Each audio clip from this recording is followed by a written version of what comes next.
it was a chaos as we were seeing the provinces were collapsing and the Taliban were coming and taking over. They were killing, torturing, and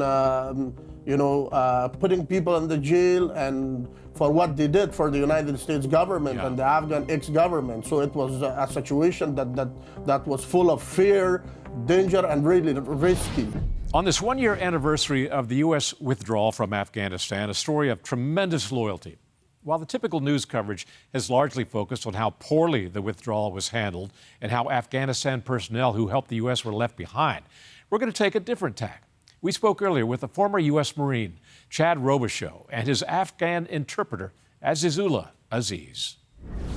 Gentlemen, welcome to the show. Just a pleasure to have you here. Thanks for having us on, Doug. I want to briefly go through your bio just so people understand what you've done, where you've come from, all that sort of stuff. Chad and his team, including Aziz, successfully extracted 12,000 evacuees in a period of 10 days from Afghanistan and took them to the United Arab Emirates. Then, by partnering with several other nonprofits, they continued to evacuate an average of 50 people per day over the next few weeks, so that more than 17,000 people were rescued, the largest number for any rescue group and second only to the United States military. This is just an amazing feat, Chad. Looking back on it, how did you do it? How did you get it done? Well, Doug, we've been asked that question quite a bit since August, and the truth is I can't really explain it. This was nothing more than just a divine orchestrated event by God. God burdened my heart to go get my friend Aziz. Aziz and I did 8 deployments together, and during that time in Afghanistan, he was part of a special operations task force with me. He saved my life multiple times, and I've seen him save the lives of multiple teammates. He's very special to me, him, his wife, and his 6 kids. I was burdened in my heart by God, I believe, to go and help my friend. And then that burden continued to help other people along the way. And God orchestrated bringing the most amazing human beings, the initial 12 people who did the rescues, so many people to support, that prayed for us, that just countries like the UAE, United Arab Emirates, opened the doors, provided us planes and a humanitarian center. People like Glenn Beck, who donated aircraft to us. I mean, it was just an orchestrated event in a divine nature by God that is the only way I could explain how it happened. Just unbelievable, unbelievable. Aziz, were you in contact with Chad throughout this whole process?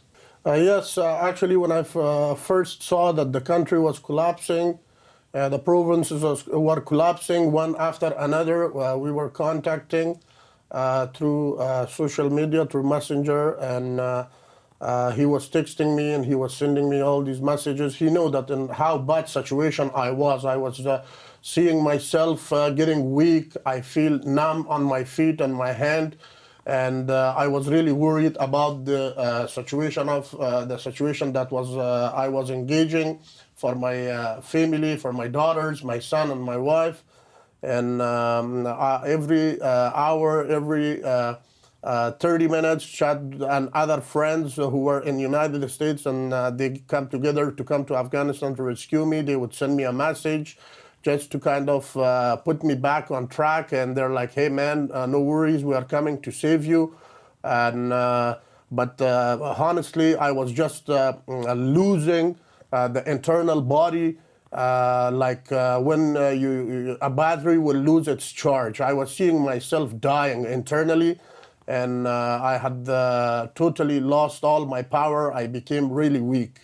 Was that because of a lack of food and nourishment and water, or because of the stress that you were under? It was all distressed and the situation itself, that how quickly the whole regime collapsed with all that strong army, ammunitions and guns, something which was unpredictable. That the whole withdrawal, it was really kind of unplanned. It was not really well planned. There was no really good plans for the evacuations by the United States government, and it was totally hopeless, disappointed, and it was a chaos as we were seeing the provinces were collapsing and the Taliban were coming and taking over. They were killing, torturing, and putting people in the jail. And for what they did for the United States government Yeah. and the Afghan ex-government. So it was a situation that was full of fear, danger, and really risky. Were you able to get your family out with you? Is your family here in the United States? Praise be God, yes. My 6 children, my wife, and myself, my immediate family. You guys have now turned this incredibly good deed that you did to other good deeds now. You're helping people who are suffering from post-traumatic stress disorder. Tell me about that and how you got involved in that and what you're doing. Yeah, well, I mean, when Aziz and I both did those 8 deployments together, you know, there were intense times, and we both walked away from our time serving there with problems. I came home in 2007. I was diagnosed with PTSD.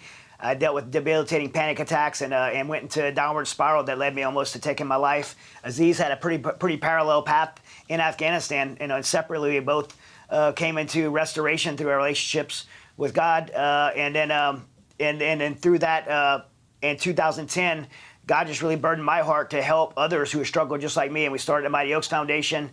That was 12 years ago. I've spoken to 350,000 active duty troops on bases around the world.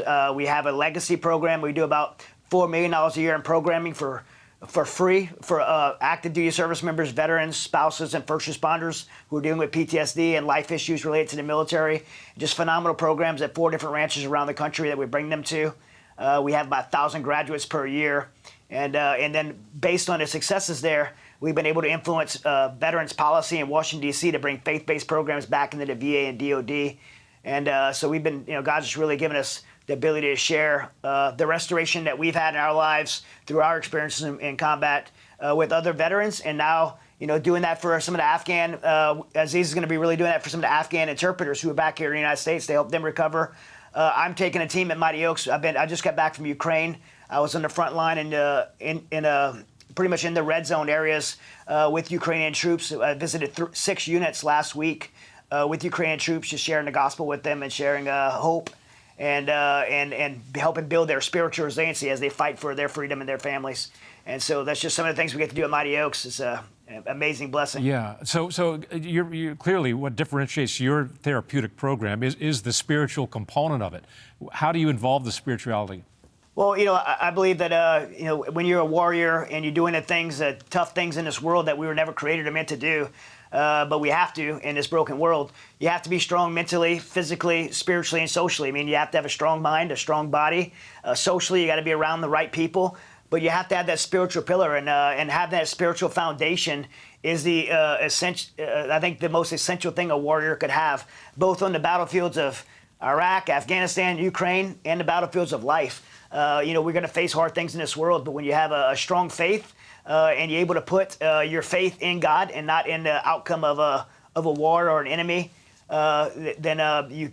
I mean, I said that last week when I was in Ukraine. I was like, literally for 48 hours straight, we had within 500 meters of us, every minute on the minute, we had impacting rounds around us. And I was just telling our team and some of the Ukrainians, there's no safer place I could be right now than being where God is burdening me to be. And just having that faith, and that's quite a testament for me, because I had moments in my life coming back from Afghanistan where I had panic attacks so bad that I couldn't even get in a car and drive to the gas station because I was in fear. To be able to go from that to having experienced that restoration in my mind and in my soul, to be able to go to a place like Ukraine and share that message and be in that battlefield and not have that anxiety and have the faith that God has me in His hands, and whatever His will is for my life is the safest place that I could be. Well, all I can say is thanks for your great work. We're thankful that you both are alive and continuing to do such great things. Good things await you too. Truly. Thank you so much. Thank you. Hi, I'm Doug McKelway, and thank you for watching Centerpoint. We hope you enjoyed this video. Make sure you hit the subscribe button and tap the bell icon so you're notified every time a new video is posted. Leave a comment below and keep the conversation going by sharing this video with a friend who needs to see it. Thanks for watching. We'll see you back here tomorrow.